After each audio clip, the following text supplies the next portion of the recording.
का अड्डा, जिसके राष्ट्रीय अध्यक्ष हैं जयप्रकाश नड्डा। हाँ, अच्छा। तो चुनाव कैसे लोग जीत रहे हैं?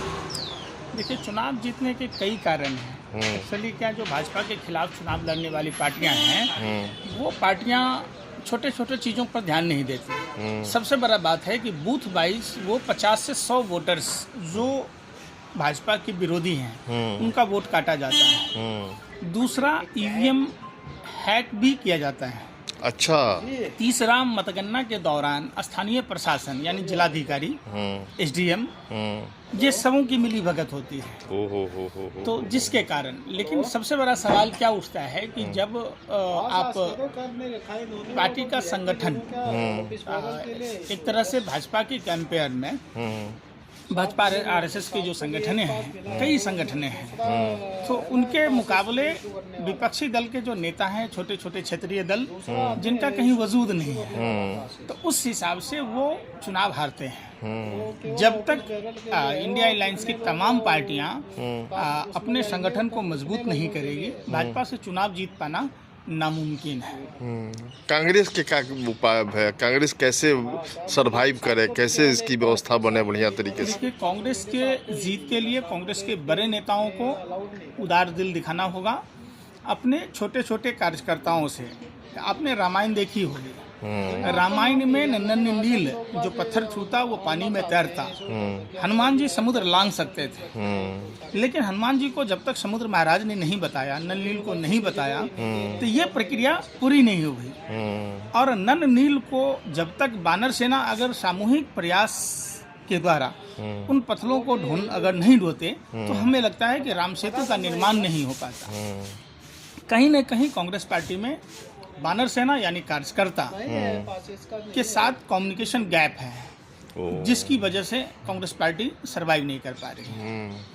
तो निश्चित तौर पर कांग्रेस में जैसे विंग हैं, कुछ और भी विंग बनाने की ज़रूरत है। आजकल मीडिया में भी आपने देखा होगा, सबसे अहम रोल मीडिया का है, लेकिन मीडिया का जब से व्यापारीकरण हुआ है, जब से सरकारी दबिशें बढ़ी हैं, तो इसमें कांग्रेस जैसी पार्टियों को ऑडियंस सेल बनाने की ज़रूरत है। जो ऑडियंस में स्क्रिप्टेड, मतलब एक तरह से आप माने कहिए एजेंडा के तहत जो ऑडियंस जाती है ना, वो भाजपा के लोग जाते हैं। बाकी विपक्षी दल के जो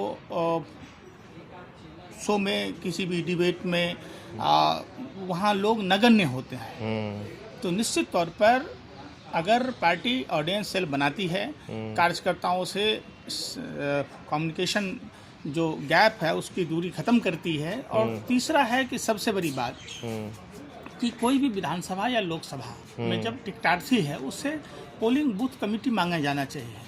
इसके अभाव के कारण बीजेपी, जैसे जस्ट लाइक घोड़े का पैर सिक्कर से बांध दिया गया और गधा को विजेता घोषित कर दिया जाता है, ये कार्यकर्ताओं के अभाव के कारण होता है। जिस दिन कांग्रेस जैसी पार्टियां अगर अपने पोलिंग बूथ कमेटी बना के रखेगी, उसके लिए एक अलग डिपार्टमेंट बनाया जाना चाहिए। और आजकल एक एजेंसी आपने प्रशांत किशोर जी को भी देखा हो, जिताने की मशीन लोग कैंपेनिंग कंपनियों को कहते हैं, उतने में पार्टी का स्ट्रक्चर खड़ा हो सकता है। तो खुजे लात खा रहे हैं पटना बिहार में।